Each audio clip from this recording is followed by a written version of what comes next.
Hi friends, welcome to news pocket. Telangana BJP నాయకులకు అసలు ఏమైంది? ప్రస్తుతం హైదరాబాద్లో జూబ్లీహిల్స్ ఉప ఎన్నిక రసవత్తరంగా సాగుతోంది. అటు అధికార కాంగ్రెస్ పార్టీ, ఇటు ప్రతిపక్ష బీఆర్ఎస్ ఈ ఎన్నికను ఎలాగైనా గెలుపొంది తమ సత్తా చూపించాలని భావిస్తూ ఉన్నాయి. ఈ సమయంలో మూడో ప్రధాన స్రవంతిలో ఉన్న బీజేపీ మాత్రం అసలు ఈ జూబ్లీహిల్స్ ఉప ఎన్నిక దరిదాపుల్లో కూడా కనిపించడం లేదు. ఎన్నికల నోటిఫికేషన్ రిలీజ్ అయ్యి చాలా రోజులే అవుతూ ఉన్నా కూడా ఇప్పటికీ అక్కడ తమ సొంత అభ్యర్థిని నిలబెట్టలేని పొజిషన్లో ఉంది. ముగ్గురు అభ్యర్థులను ఎంపిక చేసి దాన్ని కేంద్రానికి పంపించి అది మళ్ళీ తిరిగి రావాలంటే ఇంకో 2-3 రోజులు ఈజీగా టైం పట్టే అవకాశం కూడా ఉంది.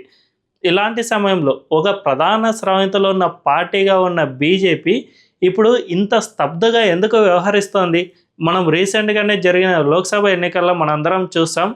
బీఆర్ఎస్ అధినేత కేసీఆర్ను సైతం పక్కన పెట్టి ప్రజలు బీజేపీకి 8 ఎంపీ సీట్లు అధికార కాంగ్రెస్ పార్టీకి ఈక్వల్గా కట్టబెట్టారు. అలాంటి పార్టీ ఏ విధంగా పోరాటం చేయాలి? అధికారంలోకి రావాలంటే ఆషామాషి వ్యవహారం ఏమి కాదు కదా. 8 ఎంపీ సీట్లు, 8 ఎమ్మెల్యే సీట్లను పెట్టుకుని కూడా అసలు ఏ ఒక్కరు ఈ జూబ్లీహిల్స్ ఉప ఎన్నికపై ఎవ్వరూ కూడా స్పందించడం లేదు. ఈ వ్యాఖ్యలు జస్ట్ ఈ జూబ్లీహిల్స్ ఉప ఎన్నికకు మాత్రమే పరిమితం కాదు. మొత్తం రాష్ట్ర వ్యాప్తంగా ప్రజల కోసం పోరాడాల్సిన సమయంలో బీజేపీ నాయకులు ఏ ఒక్కరు కూడా కనిపించని పరిస్థితి నెలకొంది. దీనివల్లే రేవంత్ రెడ్డికి ప్రత్యామ్నాయం కేసీఆరే తప్ప బీజేపీ ఎట్టి పరిస్థితుల్లోనూ కాదు అనే నిర్ణయానికి ప్రజలు రావాల్సిన పరిస్థితి వచ్చేసింది. మరి ఇంతటి దారుణమైన పరిస్థితి రావడానికి ఎవరు కారకులు? దీనికి ప్రధాన రీజన్ ఏమిటి? అండ్ దీన్ని ఏ విధంగా రూపుమాపాలి అనే విషయాలను మనం ఈ వీడియోలో తెలుసుకుందాం. అంతకంటే ముందు ఈ ఛానల్ను రీసెంట్గానే స్టార్ట్ చేసాం, మాకు మీ సపోర్ట్ ఖచ్చితంగా కావాలి. ఈ ఛానల్ వెంటనే సబ్స్క్రైబ్ చేసుకోండి అండ్ బెల్ ఐకాన్ క్లిక్ చేయడం అసలు మర్చిపోవద్దు. ఇక డీటెయిల్స్లోకి వెళ్తే, ప్రస్తుతం రాష్ట్రంలో బీజేపీ ఈ స్థాయిలో ఉండడానికి ప్రధాన కారణం ఆ పార్టీలో అంతర్గత పోరే అని స్పష్టంగా అర్థమవుతుంది. బీజేపీలో నాయకులు లేరని కాదు, చాలామంది ప్రధానమైన నాయకులు ఉన్నారు. రఘునందన్ రావు, ఈటెల, బండి సంజయ్, కిషన్ రెడ్డి, రాజా సింగ్, ధర్మపురి అరవింద్ ఇలాంటి ఎంతోమంది నేతలు తమ వాక్చాతుర్యంతో ప్రభుత్వాన్ని ముప్పు తిప్పలు పెట్టగలిగిన స్థాయిలో ఉన్నారు. వీరు కనుక ఒక్కసారి మీడియా ముందు వచ్చి మాట్లాడితే ఖచ్చితంగా అన్ని ఛానల్స్ కవరేజ్ ఇచ్చే పరిస్థితిలోనే ఉన్నారు. కానీ వీళ్ళందరి మధ్య ఐక్యత పూర్తిగా కొరవడింది. ఒకరి మాట ఇంకొకరు వినే పరిస్థితుల్లో ఎక్కడా కూడా లేరు. నిజానికి కాంగ్రెస్ పార్టీ అండ్ బీఆర్ఎస్లో కూడా ఇంతటి స్థాయిలో ఉన్న నాయకులు చాలా తక్కువగానే ఉన్నారు. రేవంత్ రెడ్డి అండ్ సో కొంతమంది మంత్రులు తప్ప బాగా మాట్లాడగలిగిన నేతలు చాలా తక్కువ. అటు బీఆర్ఎస్లో కూడా కేసీఆర్, కేటీఆర్, హరీష్ రావు వీళ్ళు తప్ప మాట్లాడగలిగిన నేతలు చాలా తక్కువనే ఉన్నారు. కానీ బీజేపీలో మాత్రం 8 నుంచి 10 మంది వరకు చాలా పకడ్బందీ వ్యూహాలతో మాట్లాడగలిగిన నేతలు చాలామందే ఉన్నారు. మాస్ లీడర్లు ఉన్నారు. అండ్ ప్రజలకు అర్థమయ్యే విధంగా వివరించడానికి రఘునందన్ రావు లాంటి మంచి వక్తలు సైతం బీజేపీ పార్టీలో ఎంతోమంది ఉన్నారు. ఇంతటి పటిష్టమైన నేతలు ఉన్న పార్టీ ఇప్పుడు చాలా అట్టడుగు స్థాయికి దిగజారిపోతుంది. దీనంతటికీ కారణం వీళ్ళందరి మధ్య సమన్వయం అనేది ఎక్కడా కూడా లేదు. ఈ సమన్వయ లోపం ఉంది అని చెప్పుకోవడానికి రీసెంట్గా జరిగిన కొన్ని ఇన్సిడెంట్లను మనం చూద్దాం. హైడ్రా విషయంలో ప్రభుత్వం చాలా పెద్ద యాక్షన్నే తీసుకుంది. దీనిపై బీఆర్ఎస్ పూర్తి వ్యతిరేక నినాదంతోనే ముందుకు సాగినది మనం చూస్తూనే ఉన్నాం. కానీ బీజేపీలో మాత్రం హైడ్రా విషయంలో చాలామంది నేతలు అవతలొకరు యువతలొకరు స్ప్లిట్ అయిన పరిస్థితి మనందరికీ కనిపించింది. ఒకవైపు ఈటల మాత్రం ప్రజల పక్షాన పోరాటం చేస్తూ ప్రజలు అన్యాయం అయిపోతున్నారు, వారి గుడిసెలను మీరు ఏ విధంగా తొలగిస్తారు అని ప్రజల వైపు పోరాటం చేస్తూ ఉండగా, మరోవైపు ఎంపీ రఘునందన్ రావు మాత్రం ఈ హైడ్రా అనేది మంచిదే, ప్రభుత్వం మంచి యాక్షనే తీసుకుంటోంది, ఈ కబ్జా కోర్లందరినీ మనం బయటికి పంపించేయాలి అనే విధంగా రఘునందన్ రావు మాట్లాడారు.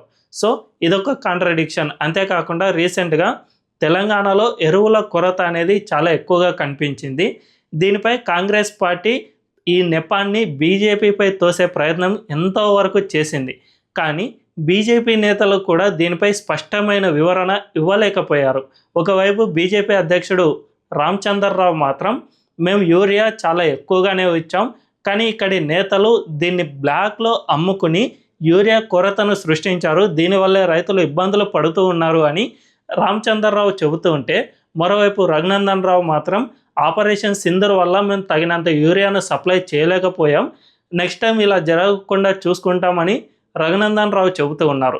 ఈ రెండు వ్యాఖ్యల్లో పూర్తి కాంట్రాడిక్టరీ అనేది చాలా ఎక్కువగా కనిపిస్తుంది. కేవలం ఈ రెండు విషయాలే కాదు, ప్రభుత్వం తీసుకున్న ప్రతి ఒక్క నిర్ణయంపై బీజేపీ ఎప్పుడూ కూడా ఒక స్టాండ్ అనేది అస్సలు చూపించలేకపోతుంది, ప్రజలకు సరైన వివరణ సైతం ఇవ్వలేకపోతుంది. దీనంతటికీ కారణం ఈ సమన్వయ లోపం అనేది చాలా స్పష్టంగా కనిపిస్తుంది. నిజానికి బండి సంజయ్ అధ్యక్షుడిగా ఉన్నంత కాలం పార్టీ బాగానే ముందుకు సాగింది. ఆయన పాదయాత్రలు చేస్తూ పార్టీని ప్రజల్లోకి తీసుకువెళ్ళడంలో కొద్ది వరకు సక్సెస్ అవుతూ వచ్చారు. అండ్ పార్టీ కూడా బాగానే ఎదిగింది. అప్పటి కేసీఆర్ ప్రభుత్వానికి అందరూ నేతలు సమిష్టిగా పని చేసి ధీటైన జవాబు చెప్పగలిగారు. కానీ ఆ తర్వాత ఏమైందో ఏమో తెలియదు, కానీ బండి సంజయ్ని ఉన్నట్టుండి అధ్యక్ష పదవి నుంచి పక్కకు తప్పించారు. నిజానికి బండి సంజయ్కు కేసీఆర్కు లోపాయికారి ఒప్పందం ఉంది అని చాలామంది బీజేపీ వర్గాల్లో చర్చ జరిగింది. ఇందులో ఎంతవరకు నిజం ఉంది, ఎంతవరకు లేదు అనే విషయాన్ని పక్కన పెడితే, ఒక పోరాటం చేయగలిగే నేతను పక్కన పెట్టినప్పుడు ఆయనకు ఈక్వల్గా ఉన్న నేతను సైతం తీసుకువచ్చి కూర్చోబెట్టి ఉంటే ఖచ్చితంగా ప్రస్తుతం పార్టీ పరిస్థితి ఈ విధంగా ఉండేది కాదు అని నిపుణులు చాలామంది చెబుతూ ఉన్నారు. నిజానికి తెలంగాణ సమాజంలో ఒక మాస్ లీడర్ కావాలి కాబట్టి కేసీఆర్, రేవంత్ రెడ్డి వీళ్ళంతా మాస్ లీడర్లే కాబట్టి, బండి సంజయ్ కూడా అంతటి మాస్ లీడరే కాబట్టి ఆయనకు ధీటుగా మరొక మాస్ లీడర్ అయిన ఈటలను గనుక అధ్యక్ష పదవిలో కూర్చోబెట్టి ఉంటే ఖచ్చితంగా పార్టీ గెలుపొందేది. లేకపోతే 30 నుంచి 40 ఎమ్మెల్యే సీట్లు ఖచ్చితంగా గెలుపొందేవారు అనే వాదన కూడా మరోవైపు ఉంది. కానీ వీళ్ళెవరూ కాకుండా కిషన్ రెడ్డిని అధ్యక్ష పదవిలో కూర్చోబెట్టారు. ఆయన మాస్ లీడర్ కాకపోవడంతో ప్రజలను అంతగా ఆకట్టుకోలేకపోయారు. దీనివల్లే బీజేపీ గ్రాఫ్ పూర్తిగా డౌన్ అవుతూ వచ్చింది. అదే సమయంలో కాంగ్రెస్ పెరుగుతూ వచ్చింది. అంటే ఈ రాజకీయ స్పేస్ను బీజేపీనే కాంగ్రెస్కు కట్టబెట్టిన పరిస్థితి నెలకొంది. అందువల్లనే ఇప్పుడు ఆ పార్టీ అధికారంలోకి వచ్చింది. సో ఇలాంటి చాలా అంటే చాలా తప్పిదాలు బీజేపీ నేతల్లో సమన్వయ లోపం వల్లే చాలా ఎక్కువగా జరిగాయి. వీళ్ళంతా ఇప్పటికైనా కలిసికట్టుగా పోరాటం చేయాల్సిన అవసరం ఎంతైనా ఉంది. ఎందుకంటే బీజేపీలోని నేతలు కనుక గెలిచారంటే ఖచ్చితంగా వాళ్ళ గెలుపు వెనుక కార్యకర్తల అహర్నిశలు పనిచేసిన శ్రమ ఎంతైనా ఉంటుంది.